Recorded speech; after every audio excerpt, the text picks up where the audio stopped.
While my wife was away on a business trip, I accidentally found an envelope containing the will she had written.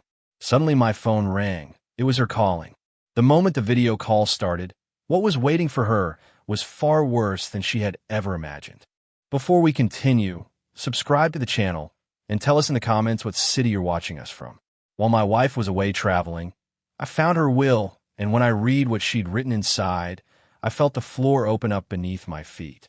It wasn't an accident, it wasn't an oversight, it was a betrayal so cold, so calculated, that even now, with the paper still trembling in my hands, it's hard for me to believe that the woman with whom I shared 43 years of my life could have been capable of something like this. My name's Osvaldo Meneses. I'm 68 years old. I worked all my life as a civil engineer. I built bridges. I raised structures that are still standing. I thought I'd also built a solid marriage, but the foundations of my home had been rotten for a long time, and I was the only one who didn't want to see it. Tatiana traveled on Monday morning. She said it was a congress in Dallas, something related to her work in financial consulting. 3 days, she told me. Just 3 days.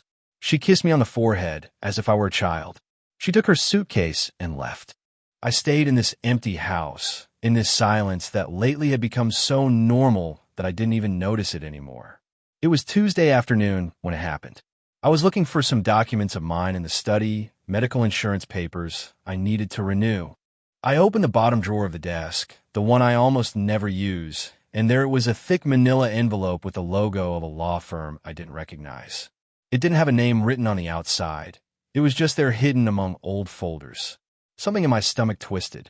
I don't know if it was intuition or simply the weight of the silence of the last few months, but my hands moved on their own. I opened the envelope, took out the documents, and read the words that destroyed 43 years in less than 5 minutes. Last will and testament of Tatiana Mendez de Meneses. Dated 4 months ago. For months in which she kept sleeping next to me, cooking on Sundays, asking me how my day was. For months of perfectly rehearsed lies. I read every line. Every word was a stab. The house we bought together, the house where we raised our children, where we celebrated every Christmas, every birthday, every important moment of our lives, was being transferred to a trust of which I wasn't a beneficiary.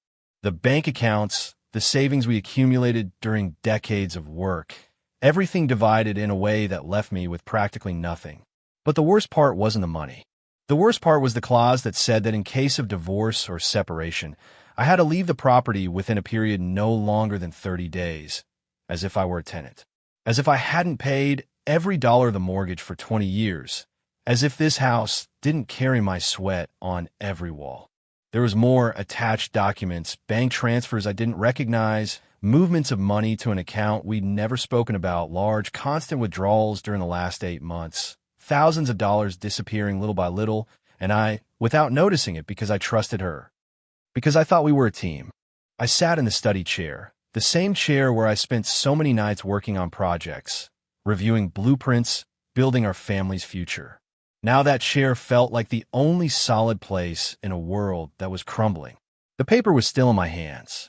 I read it a second time, then a third, looking for some explanation other than the obvious one, but there wasn't any.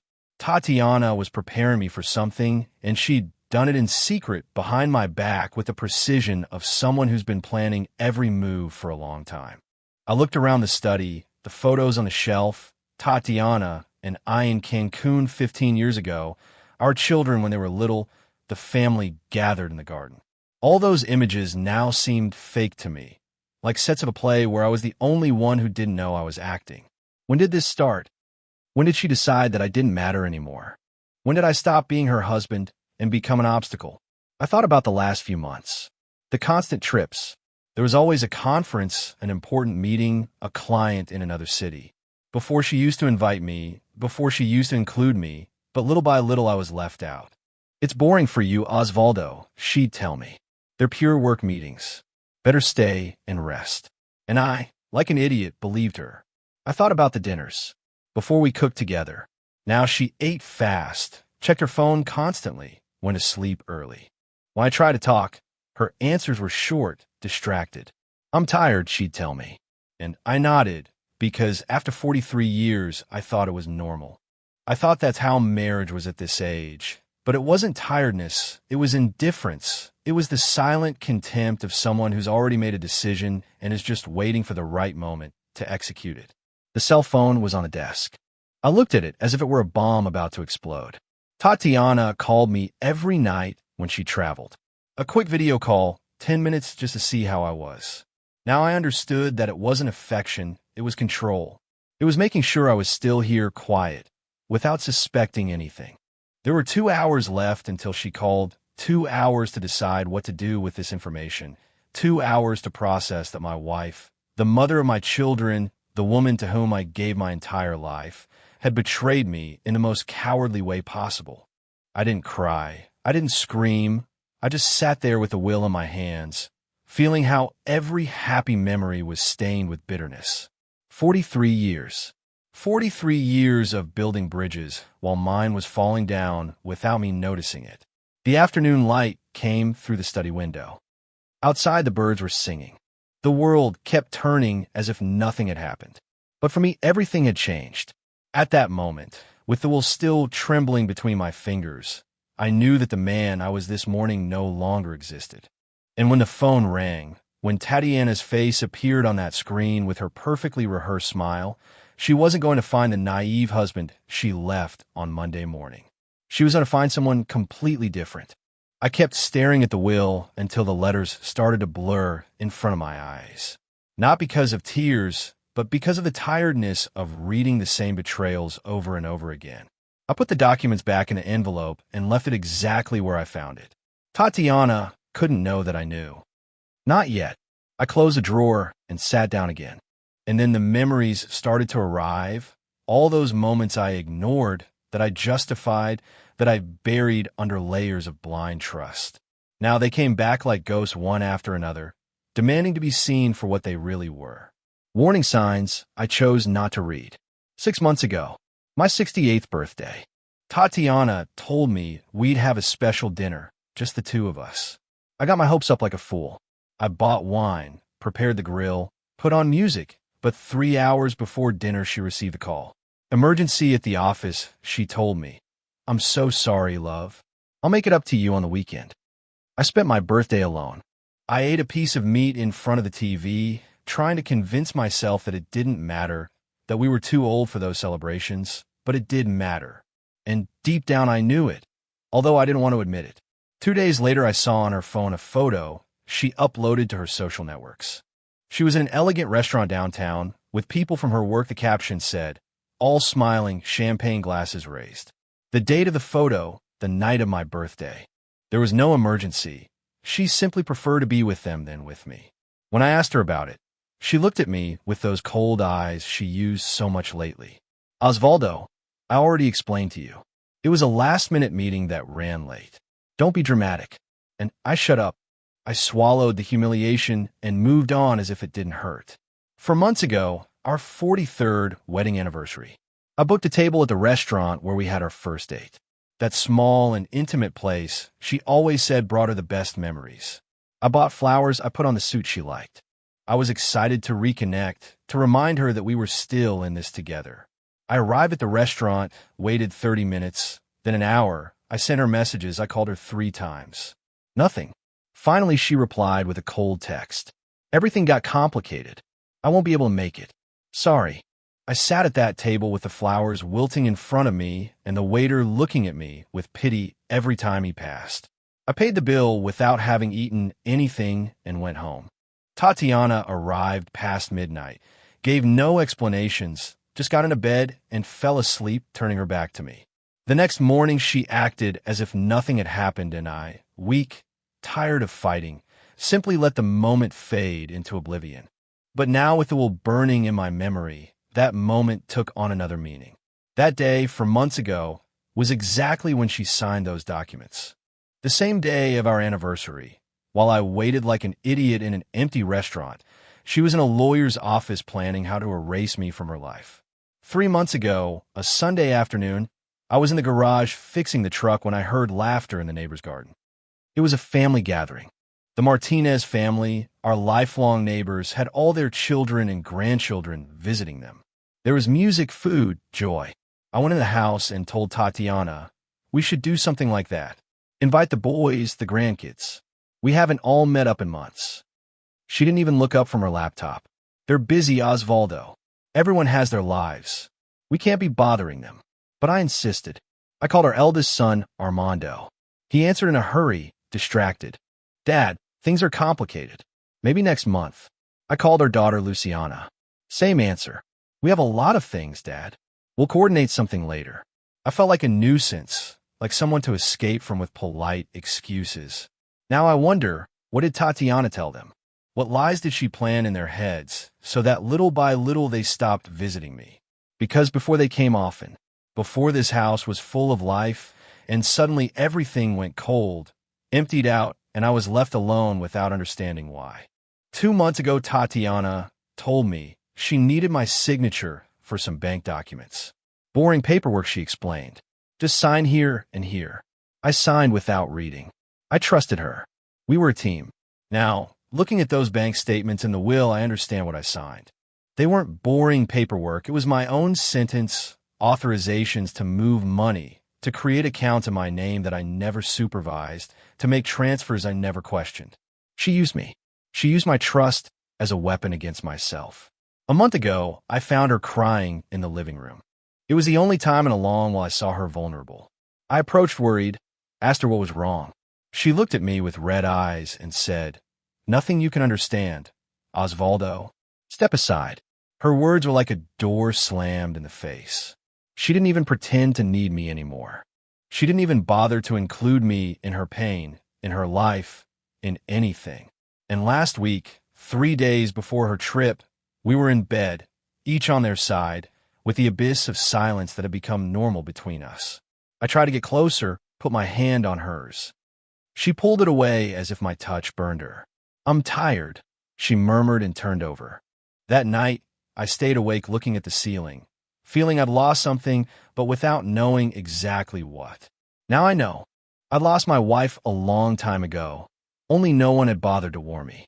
All those moments, all those exclusions, all that coldness I attributed to tiredness, age, routine, wasn't any of that. It was the calculated contempt of someone who had already discarded me, but still needed me to stay there firm and quiet until she was ready for the final blow. I got up from the desk, walked to the kitchen, poured a glass of water, but couldn't drink it. My throat was closed, not from sadness, but from contained rage, a silent rage growing in my chest like something alive. I looked at the clock. There was an hour left until her call, an hour to decide whether to keep pretending or let her see in my eyes that I was no longer the same man she left behind. I went back to the study, opened the drawer again, took out the envelope, put on the desk in plain sight, and waited. I stared at that envelope as if it were a strange object, something that shouldn't exist in my reality. But there it was, solid, real, irrefutable. The proof that the last 43 years of my life had been built on an illusion that was now crumbling like sand between my fingers. I wasn't going to cry. I wasn't going to shout. I wasn't going to break anything. Men of my generation learned to keep pain, to process it in silence, to turn it into something more useful than tears. And at that moment, sitting in my own study, surrounded by memories I now knew were fake, I felt how that pain transformed into something different, into clarity, into determination. Tatiana had underestimated me. She thought I was so predictable, so tame, so blindly trusting that I'd never discover anything until it was too late. She thought she could move me around the board like a piece without a will of its own, but she was wrong. I opened my laptop. My hands were no longer shaking. I logged into our joint bank account, the one where we supposedly shared everything. I checked every movement of the last 12 months.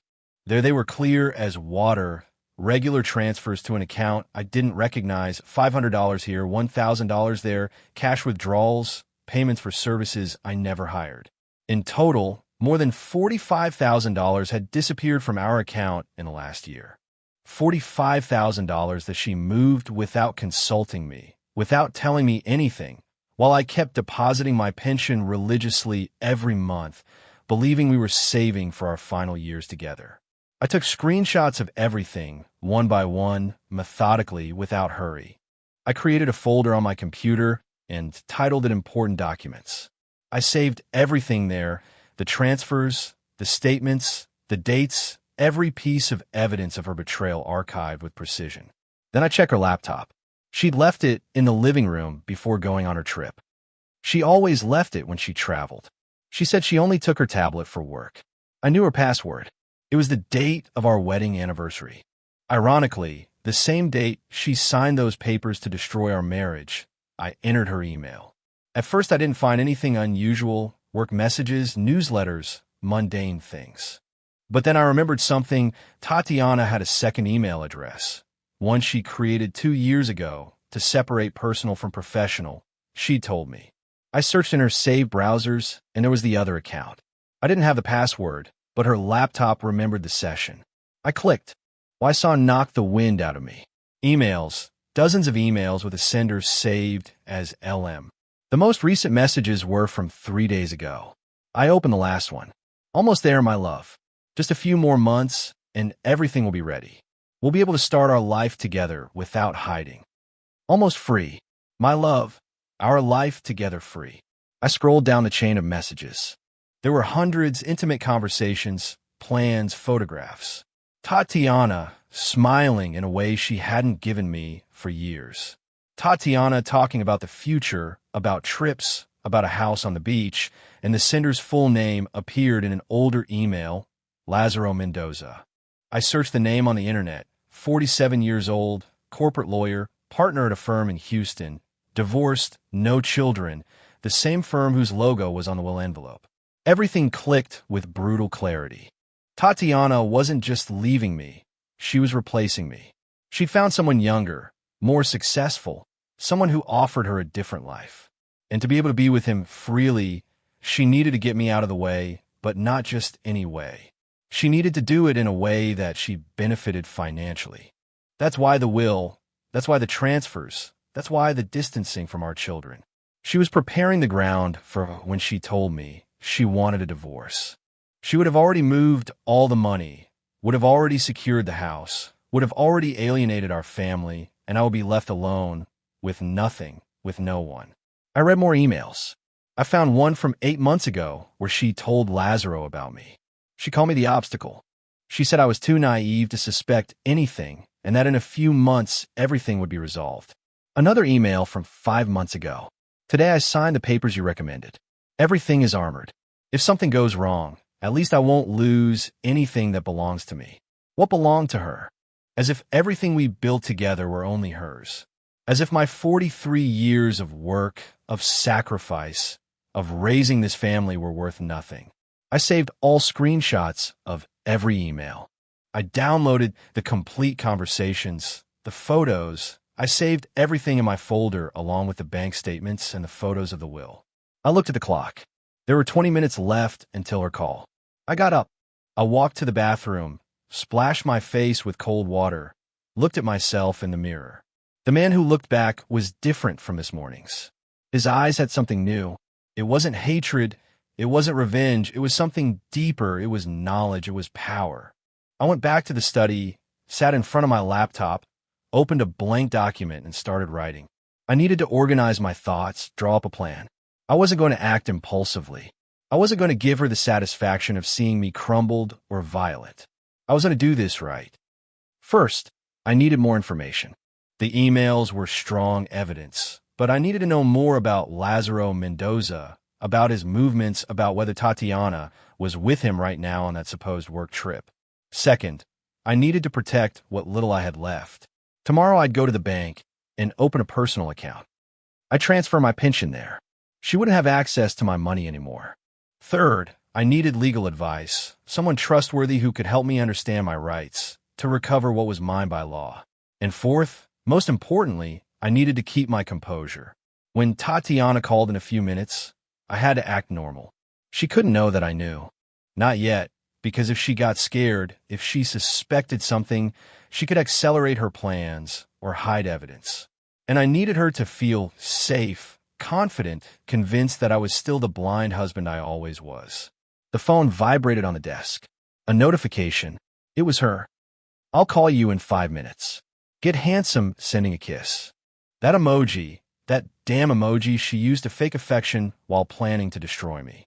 I took a deep breath, closed the laptop, put the envelope in the drawer, stood in front of the study mirror, practiced a smile. It looked forced. I tried again. Better again. There it was. The confident husband smile, the man who suspects nothing, the perfect idiot. I took the phone and waited. The 5 minutes felt eternal. My heart was beating hard, but my mind was clear, cold, calculating. 43 years of marriage. 43 years of believing in someone with my whole being. And everything had been reduced to this. A man sitting in his study waiting for a video call from his wife, knowing that every word coming out of her mouth would be a lie. But two could play that game. And I had just learned the rules. The phone started vibrating. Her name lit up the screen. Tatiana. That heart she herself had put in her contact years ago when she still pretended to love me. I took a deep breath one last time. I touched the green button and answered with the best performance of my life. Her face appeared on the screen. Tatiana was smiling with that expression she perfected over the years. Warm in appearance, empty at the bottom. She was in what looked like a hotel room, elegant beige curtains, a designer lamp in the background, all very refined. Hello, love. How are you? Her voice sounded cheerful, almost sing-song, as if nothing in the world were wrong. I forced my best smile. Good, calm here. And you? How's everything over there? Exhausting, she sighed dramatically. These conferences are eternal, but well, you know how this is. Did you eat something? I heated up what you left in the fridge. It was good. We went on like this for several minutes. Superficial conversation. She told me about boring presentations and lunches with colleagues. I nodded, asked the right questions, acted like the interested husband as always. But while she talked, my eyes studied every detail of her face, of her surroundings, looking for signs of the lie. Behind her, on a table, I managed to see a bottle of wine, 2 glasses. One was clearly being used, the other had a little liquid. My stomach tightened, but I kept the smile. Are you alone there? I asked with a casual tone. Yes, of course. Why? Her answer was too fast, too defensive. No, for nothing, just asking. She changed the subject immediately. She kept talking about unimportant things. I let my mind go somewhere else while she chattered. I needed a more solid plan. I needed help. The call lasted 15 minutes. We said goodbye with the routine I love yous, which meant nothing anymore. When the screen went off, I stared at my reflection in the black glass of the phone. I'd managed to fool her, but I couldn't do this alone. I needed someone trustworthy, someone who knew the law, someone who would help me navigate this disaster without making mistakes. And then I remembered Jamie Contreras had been my friend since college. We studied together, me engineering and him law. We drifted apart a bit over the years, as usually happens, but we always kept in touch. He'd specialized in family law, had his own firm, and most importantly, was a man of his word, discreet, loyal. I looked for his number in my agenda. It was almost 9 at night, but I called him anyway. He answered on the 3rd ring, Osvaldo. Brother, what a surprise. Everything okay? The concern in his voice broke something inside me. It had been so long since anyone spoke to me with genuine concern that I almost broke down right there. Jamie, I need to see you. It's urgent. Can you tomorrow? There was a pause. Are you okay? Did something happen? I'll tell you everything tomorrow, please. Sure, brother. Come to my office. At 10. Okay. Perfect. Thanks, Jamie. I hung up before my voice betrayed me. That night, I didn't sleep.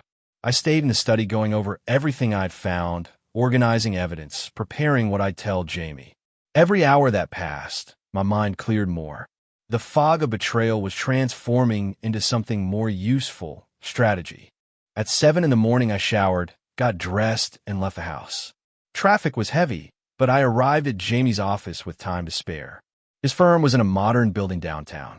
I went up to the 12th floor and knocked on the glass door with his name engraved, Contreras and Associates. A secretary received me with kindness and showed me to a waiting room. 5 minutes later, Jamie came out to receive me. 65 years old, completely white hair, but the same intelligent eyes as always. We gave each other a strong hug. He led me to his private office and closed the door. "Sit down, Osvaldo. You look terrible. What's happening?" I couldn't contain it anymore. I told him everything from the moment I found the will to the emails with Lazaro Mendoza, the bank transfers, the lies, the distancing. I spoke for almost half an hour nonstop. Jamie listened in silence, taking occasional notes, his expression increasingly serious. When I finished, I took out my phone and showed him all the screenshots I'd saved. The bank statements, the emails, the photos of the will, everything. Jamie reviewed each document carefully. His jaw tightened more and more. Finally, he left the phone on the desk and looked me directly in the eyes. "Osvaldo, this is serious, very serious, but you have to know something." My heart sped up. "What thing?" "I know Lazaro Mendoza. We coincided in some cases years ago. He's a good lawyer, very good, specialized in asset shielding. If he's behind this will, it means he structured it so that it would be almost impenetrable." I felt the floor moving under my feet. "So I can't do anything."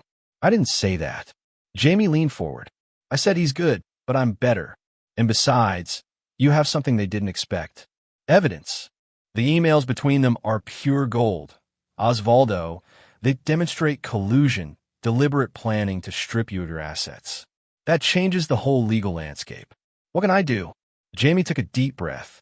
"First, I need you to formally authorize me as your lawyer. We're going to do this right, with everything legal. Second, we need to act fast, but intelligently. If Tatiana suspects you know something, she can move more money or destroy evidence. I already thought about that. Last night, I acted normal on her call. She suspects nothing." "Perfect, keep it that way. Now, there's something else you need to know." His tone made me nervous. "What thing?" Jamie opened a drawer in his desk and took out a folder. He opened it in front of me. 3 weeks ago, a colleague consulted me about a case. A client of his was being investigated for marital fraud. The name of the other party's lawyer was Lazaro Mendoza. Out of professional curiosity, I investigated a little. Mendoza has a pattern. A pattern. He has represented 5 women in complex divorces in the last 3 years. In all cases, the women ended up with more than 70% of the marital assets. And in 3 of those cases, Mendoza ended up in romantic relationships with his clients after the divorces. My blood ran cold. It's his modus operandi. Exactly. He seduces married women with assets, advises them legally to shield everything in their favor, consummates the divorce, and then starts a relationship with them. It's brilliant from a ruthless and completely legal point of view. Technically, some of the words came out of my mouth before I could stop them. "Yes," Jamie agreed. "But here's the interesting part.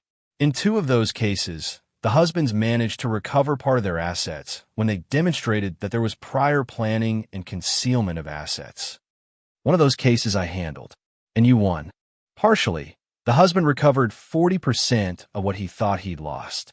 It's not ideal, but it's better than nothing." I stayed silent, processing everything. Jamie continued. "Osvaldo, I'm going to be honest with you. This is going to be a battle. It's going to be painful, and it's going to cost you money you probably don't have in abundance right now." "I don't care about money," I said firmly. "I want justice. I want her to know I'm not the idiot she thought I was." Jamie nodded slowly. "Then we're going to give her a fight. But you have to follow my instructions to the letter." "Understood?" "Understood." "Good. First, today you go to your bank and open an individual account. Transfer your pension there. Leave only the minimum in the joint account, so she doesn't notice the change." I took out a notebook and started writing. "Second, I need you to make a complete list of all the assets you acquired during the marriage.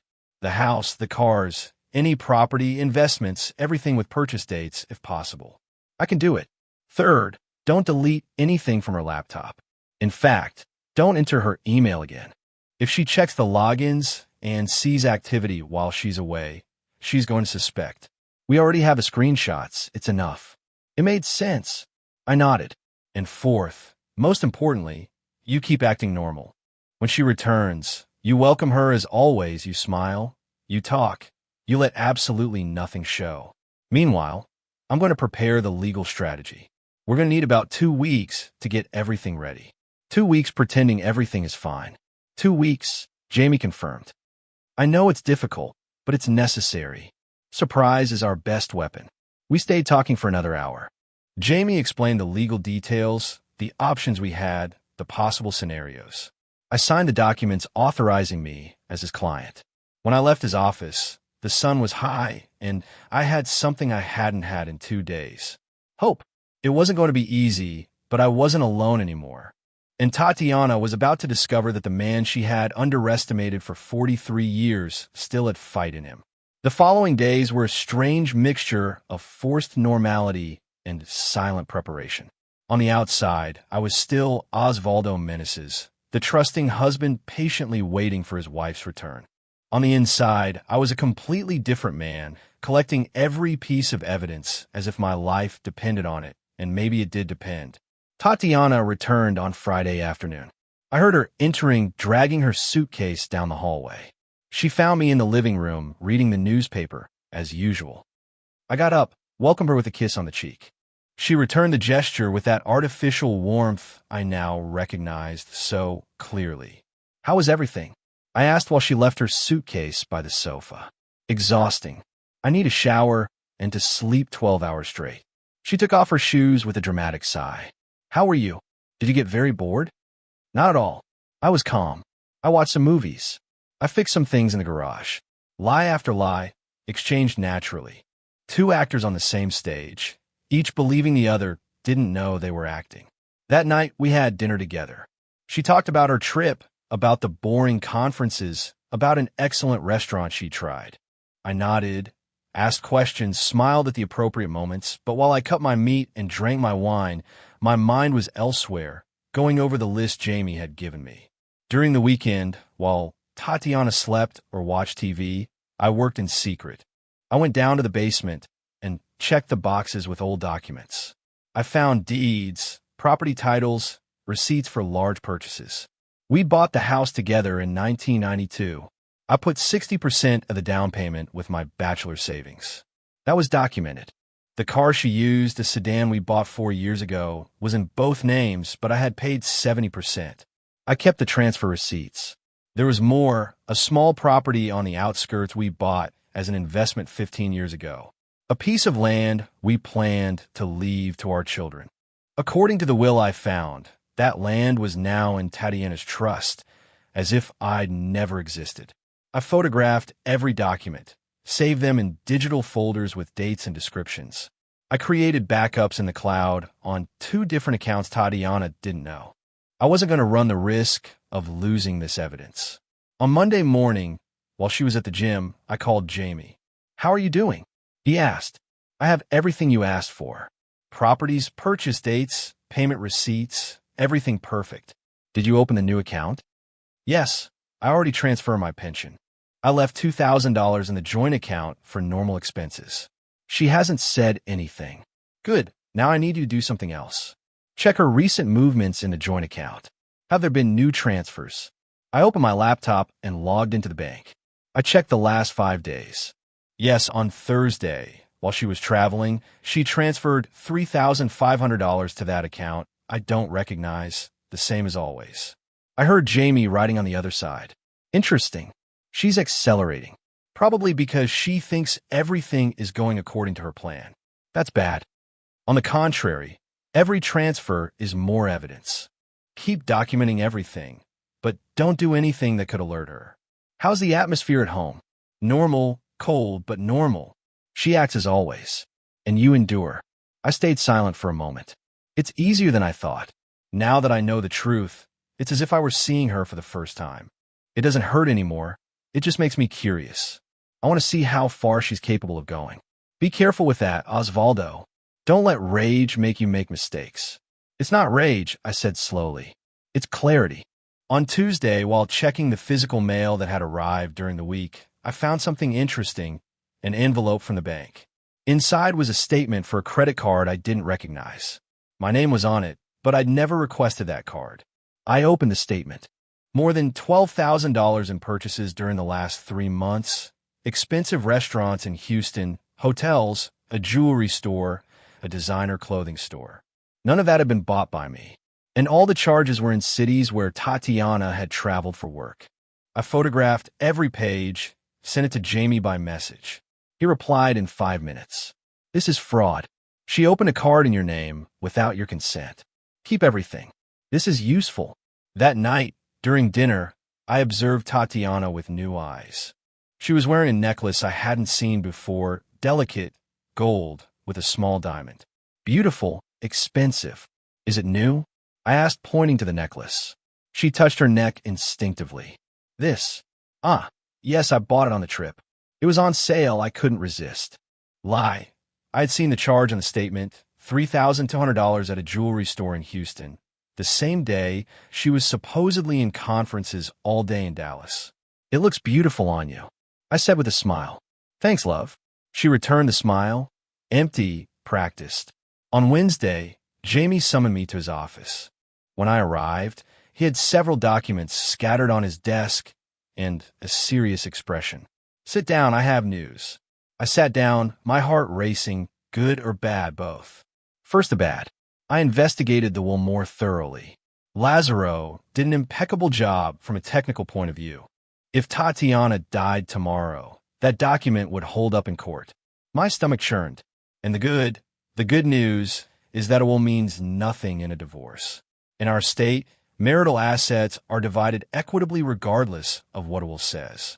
And with all the evidence you've collected, we can demonstrate that there was concealment of assets and fraud. That tips the balance in your favor. How much could I recover? Jamie leaned back in his chair. If we do everything right, between 60 and 70% of the marital assets, the house you'll probably have to sell and divide the proceeds. But we can fight for a higher percentage, given that you put up most of the initial down payment and the money she moved. There's the interesting part. I made some contacts. It turns out the account she's transferring the money to is a joint account with Lazaro. Jamie nodded. They opened that account 7 months ago. Both are holders. That demonstrates premeditated planning. We can argue that she began diverting marital assets long before any formal divorce process, which is illegal. I sat processing the information. How much time do you need to have everything ready? 1 more week. I need to prepare all the documents, the lawsuit, the asset protection orders. I want the blow to be definitive when we strike, with no room for her to react. Asset protection orders to freeze accounts and prevent her from moving more money. As soon as we file the divorce suit, the judge can issue temporary orders, but I need to have everything perfectly documented. I nodded. What do you need from me? That you keep doing exactly what you've been doing. Act normal, and there's one more thing. Jamie took a small device out of his drawer. It looked like a USB stick. This is a very small, very discreet voice recorder. I want you to carry it with you when you're with Tatiana. For what? In case she says something incriminating. If she mentions Lazaro, if she talks about money, about future plans, anything we can use. In our state, you only need the consent of one party to record conversation. You're that party. I took the device. It weighed almost nothing. Is it legal completely? And it can be the difference between a good settlement and an excellent one. That night, I put the recorder in my shirt pocket. During dinner, I activated it discreetly. Tatiana and I talked about trivialities, the weather, news she saw on TV, plans for the weekend. But then, while we were washing dishes together, her phone rang. She had it on the kitchen counter. The screen lit up with a message. I managed to see the name before she quickly grabbed it. My heart skipped a beat, but I kept my face neutral, eyes on the plate I was drying. Tatiana read the message, wrote a quick reply, and put the phone in her pocket. Work, she said without me asking. Always work. You should rest more, I said with a worried tone. You look tired lately. I know, but everything is going to calm down soon. I just need to hold on a little longer. There was something in her tone, an anticipation, as if she were counting the days for something. Is something happening at the office? I asked casually. No, nothing bad, just changes, things that are settling. She looked at me with a strange smile. Soon everything is going to be different, Osvaldo. You'll see. I had no idea how literally true that was, only that the change she expected wasn't going to be the one she'd planned. That night, before sleeping, I listened to the recording. Her words resonated differently when heard a second time, knowing the full context. Soon everything is going to be different. It was almost a confession. I sent the audio to Jamie along with a message. "This works." He replied in 5 minutes. "It works. Keep recording." And so I continued. The following days, I recorded every significant conversation, every ambiguous comment, every moment she mentioned the future with that anticipatory smile. The trap was closing, and she had no idea. On Friday night, Jamie called me. His voice sounded different, tenser, more urgent. "Osvaldo, I need you to come to my office tomorrow early at 8. "What happened?" "I prefer to tell you in person, but it's important, very important." I couldn't sleep that night. I stayed staring at the ceiling, listening to Tatiana's deep breathing next to me. She slept calmly, without guilt, without remorse. I, on the other hand, felt as if I were on the edge of a cliff. At 7 in the morning, I was already dressed. I told Tatiana I had to go out early, an errand to run. She barely murmured something from the bed, still half asleep. I arrived at Jamie's office 5 minutes before 8. He was already there with 2 cups of coffee on his desk and a thick folder in front of him. "Sit down," he told me without preamble. His tone made me nervous. "What did you discover?" Jamie opened the folder, took out several documents. "Yesterday, I hired a private investigator, someone discreet, professional. I asked him to follow Tatiana for a few days. My heart began to beat faster. And Osvaldo, I have to show you something. It's going to hurt, but you need to see it." He pushed a series of photographs towards me. I took them with trembling hands. The first photo, Tatiana leaving your house getting into her car. Normal. The second, Tatiana entering a residential building downtown, modern, luxurious building. The third, Tatiana in the lobby of that building hugging a tall man. Expensive suit, dark hair with some gray. Lazaro Mendoza. Without a doubt, the next photos were worse.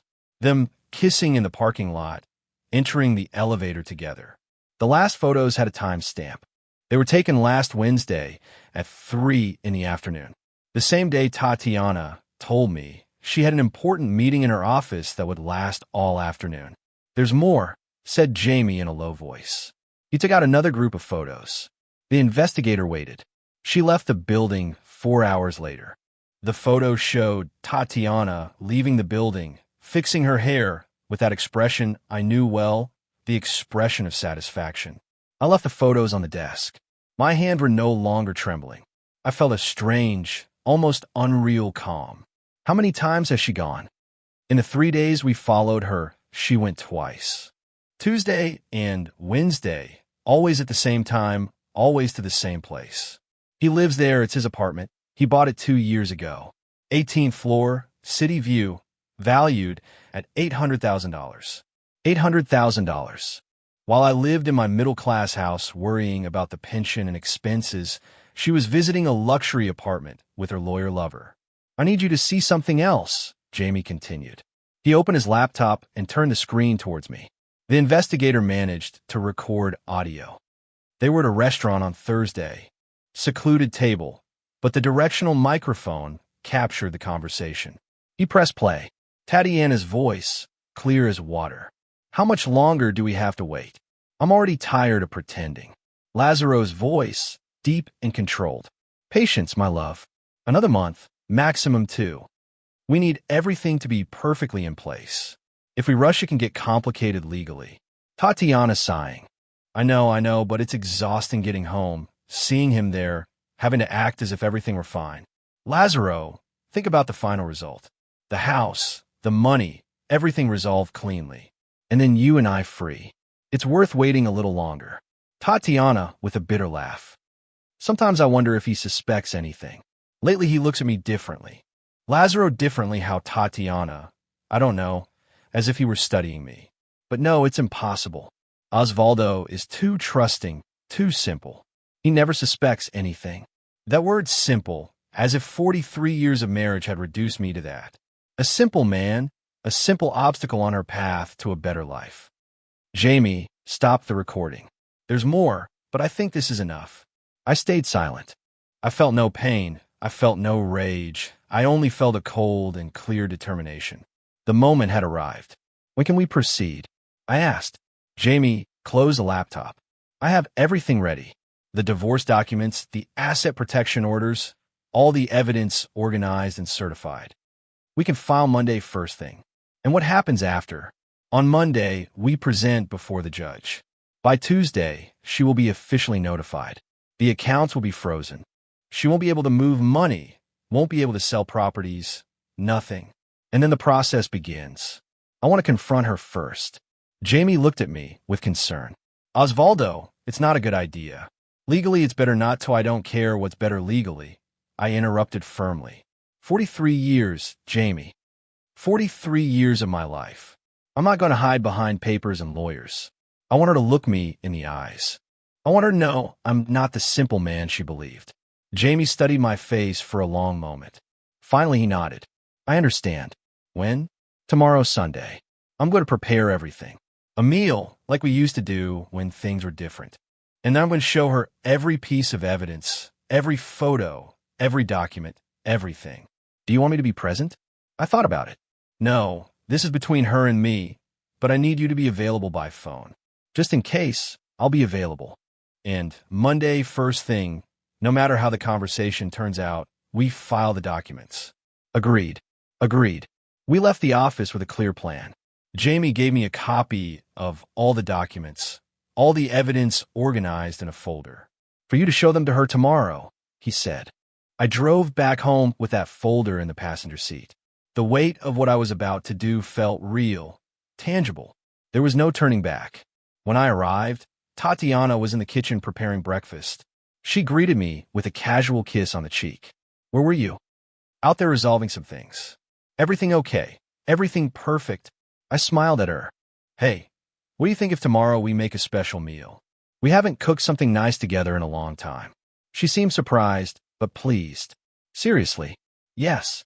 I'd love to. Anything special you want, whatever you want. I just want to spend time with you like before. Her smile widened, genuine for the first time in months. Or maybe it wasn't genuine. I couldn't distinguish anymore. Seems perfect to me, love. Let's do it. Perfect. That night, while she watched television in the living room, I was in the study organizing everything for the next day. The folder with the evidence. The photos, the recordings, everything I needed for the final moment. I wasn't going to shout. I wasn't going to break anything. I wasn't going to lose control. I was going to do this with dignity. Tomorrow, Tatiana was going to discover that the man she called simple for 43 years had turned out to be much smarter than she ever imagined. Sunday dawned with a gray sky, as if the weather knew what was coming. I got up early, made coffee, and started cooking. Tatiana came down an hour later, surprised to see me so active in the kitchen. Wow, you woke up inspired, she said with a smile. What are you doing? Your favorite baked chicken with potatoes and vegetables. Like you used to like me to make it before. Her expression softened. For a moment, she almost seemed like the woman I fell in love with so many years ago. Osvaldo, how nice. Thanks. We cooked together during the morning. She cut vegetables, I prepared the chicken. There was background music, light conversation. Anyone watching us would have thought we were a happy couple enjoying a quiet Sunday. But I had the folder hidden in the study, and the weight of what I was about to do burned me inside. By 1 in the afternoon, the food was ready. I set the table carefully. Good plates, the ones we used on special occasions. I served wine, lit a candle, everything perfect. We sat down, ate. The food was delicious. She said it several times. We talked about unimportant things. We even laughed, and all the time I studied her gestures, her expressions, looking for some trace of guilt, of remorse. I found nothing. When we finished the main course, I left the cutlery on the table. Tatiana, I need to talk to you about something important. She took a sip of wine, still relaxed. Yes. What's wrong? I want you to tell me the truth about something, and please don't lie to me anymore. It doesn't make sense anymore. Her expression changed. The smile froze. What are you talking about? I got up, walked to the study, and returned with the folder. I left it on the table between us. She looked at the folder as if it were a snake. What is that? I opened the folder slowly, took out the will, put it in front of her. I found this 2 weeks ago. While you were traveling, her face went pale. She tried to speak, but the words didn't come out. At first, I didn't understand it. I continued with a calm voice. Why would my wife make a will behind my back? Why would she leave me out of everything we built together? But then I started investigating. I took out the bank statements, put them on the table one by one. $5,000. Tatiana, transferred to an account you opened with Lazaro Mendoza, your lawyer, your lover. She shook her head, but her eyes gave her away. Osvaldo, I can explain. No, I raised my hand. I haven't finished yet. Let me show you everything first. I took out the screenshots of the emails, put them in front of her, her own words, her plans, her declarations of love to another man. She read in silence, tears beginning to form in her eyes. 8 months, I said. 8 months planning this. 8 months lying every day, sleeping next to me, pretending everything was fine. Osvaldo, please. I took out the photographs. Tatiana leaving Lazaro's building, the two kissing, entering together. The photos with date and time. She sobbed, seeing them covering her mouth with her hands. And in case that wasn't enough, I continued, my voice still firm and controlled. I have recordings of you talking to him, planning our divorce, counting the days to get rid of me. I took out my phone, pressed play. Her own voice filled the dining room. Osvaldo is too trusting, too simple. He never suspects anything. She broke down. She began to cry openly, hands trembling. I'm sorry, my God, I'm so sorry. Are you sorry? I repeated, leaning forward. Are you sorry you did it, or sorry I discovered you? I didn't want it to be like this. Things just happened. Things don't just happen. Tatiana, you made decision after decision for months. Every bank transfer was a decision. Every lie was a decision. Every time you slept with him was a decision. You don't understand. We have been distant for years. You didn't look at me like before anymore. You didn't make me feel alive anymore. And your solution was to rob me, cheat on me, plan to leave me with nothing after 43 years. I was afraid of being left with nothing if I asked you for a divorce. Lazaro advised me to protect my interests. Your interests. The rage was finally starting to seep into my voice. Everything we have we built together. Every dollar, every property, everything in this house. And you decided it was only yours. She was crying uncontrollably now. What are you going to do? I leaned back in my chair, took a sip of wine, and looked her directly in the eyes. Tomorrow, first thing, my lawyer files the divorce suit. With all this evidence, marital fraud, concealment of assets, adultery, the accounts will be frozen. You won't be able to move another cent, Osvaldo. No, please, we can fix this. We can go to therapy. We can. Therapy. I laughed humorlessly. Tatiana, you destroyed 43 years of marriage. There's no therapy that fixes that. But I loved you. At some point, I really loved you. Maybe, but that love died a long time ago. And instead of being honest with me, instead of having the courage to tell me the truth, you chose the path of cowardice. You used me. You robbed me. You betrayed me in the vilest way possible. I got up from the table, gathered all the documents, and put them back in the folder. I'm going to sleep in the guest room. Tomorrow, when the official notification arrives, I want you to leave this house. Where am I going to go? Not my problem. Maybe Lazaro can receive you in his $800,000 apartment. That's what you wanted, right? A different life, a life without the simple husband who got in your way. I walked to the dining room door, stopped, and turned one last time. You know what the saddest thing about all this is, Tatiana? It's not that you cheated on me. It's not that you robbed me. It's that you underestimated me. You thought I was so stupid, so blind, so insignificant that I'd never notice. But it turns out the simple man you despised was smart enough to discover you, and now you're going to pay the consequences. Osvaldo, please don't do this to me. I stopped at the door. I didn't do anything to you, Tatiana. You did it to yourself. I went up the stairs without looking back. I left her there sobbing on the table where we had shared thousands of meals over 43 years.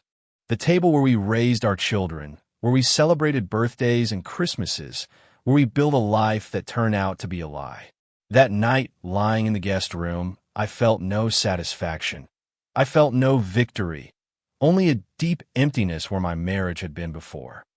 But I also felt something else, peace. The peace of knowing I'd done the right thing, that I hadn't stayed silent, that I hadn't let myself be trampled on without fighting. Tomorrow the legal process would begin. It would be long, painful, complicated, but I wasn't alone anymore and I wasn't blind anymore. Tatiana had made many mistakes, but the biggest one was thinking she could destroy me without consequences. She was wrong. Monday dawned and I was already awake. I hadn't slept much. All night, I heard Tatiana moving around the house, crying, talking on the phone in a low voice, probably with Lazaro, probably panicking. At 7 in the morning, I went down. She was in the living room, sitting on the sofa with a cup of coffee in her hands. Her eyes were red, swollen. She hadn't slept at all. "Osvaldo," she began when she saw me. "Please, reconsider. This is going to ruin the whole family. The children are going to suffer. The children are adults." I replied without stopping. "And they will understand. Eventually we can reach an agreement without lawyers. Without courts, we could divide everything civilly." I stopped and looked at her civilly. "Tatiana, you stole $5,000 from our account. You opened credit cards in my name. You made a will excluding me from everything. And now you want to talk about civilization. I will return the money, everything. I swear to you, it's too late for oaths." At 9 o'clock sharp, Jamie called me.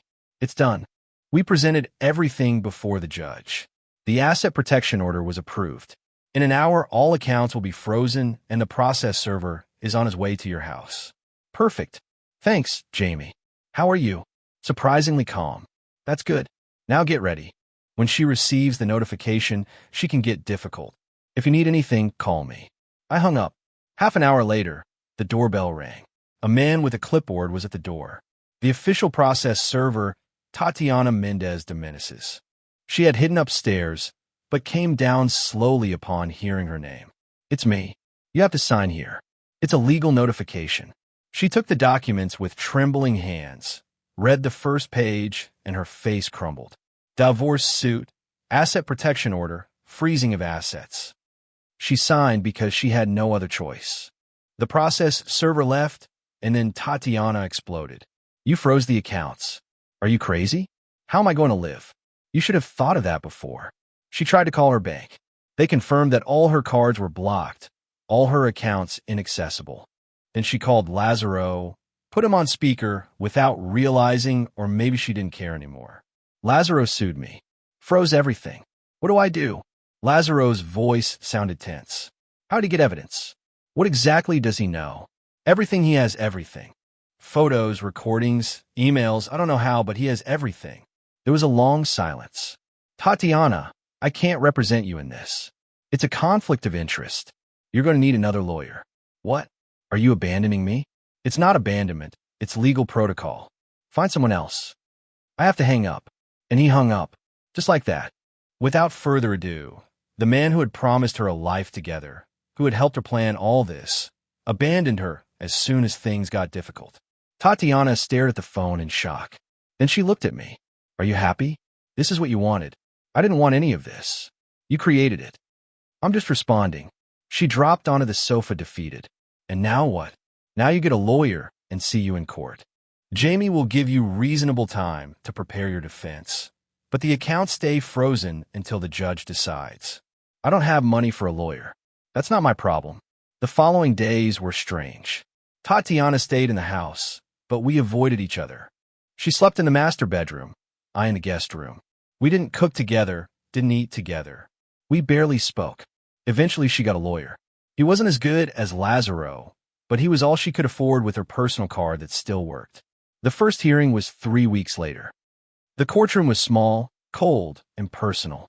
Tatiana was sitting on the other side with her lawyer. She didn't look at me once. Jamie presented all the evidence, the transfers, the emails, the photos, the recordings, everything perfectly documented, certified, irrefutable. Tatiana's lawyer tried to argue that she had the right to protect her interests, that she hadn't committed any fraud, but the judge didn't buy it. An older man with a severe gaze reviewed every document carefully.